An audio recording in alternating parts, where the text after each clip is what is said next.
Brazil's President Luiz Inácio Lula da Silva has announced that the city of Belém, which is located on the border of Amazon, will be hosting the Conference of the Parties or COP30 round of global climate talks in 2025. Belém, which is the second most populous city in Brazil's Amazon, has earlier hosted games of the 2014 World Cup. In a video shared on social media, the president said that he is convinced that it will be a great event. He said that the world will love the people of the state of Pará, of which Belém is the capital. Lula had earlier pledged to make efforts to bring the UN climate talks to a city in the largest rainforest in the world. Last year, the leftist leader participated in the COP27 in Egypt as president-elect and pledged to recommit the nation to fighting the climate crisis. While speaking about his offer to host the COP30 meeting, Lula said, and I quote, "I already participated in this conference in Egypt, in France, and everyone was talking about the Amazon.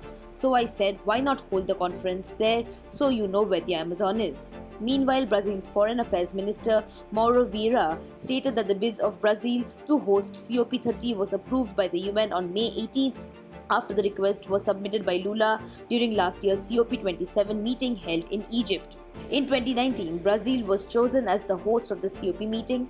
However, the country withdrew its offer just after Lula's far-right predecessor, Jair Bolsonaro, got elected and came to power.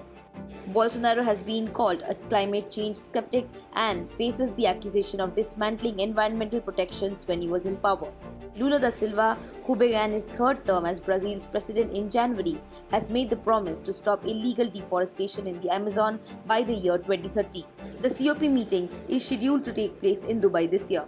The COP is the annual United Nations Climate Change Conference in which states hold discussions and agree on the steps to be taken to deal with the environment. The climate summit last year saw negotiators from around 200 countries to take historic step of agreeing to establish a loss and damage fund which is meant to help vulnerable nations cope with climate disasters, and agreed that the world needs to decrease greenhouse gas emissions by almost half till 2030.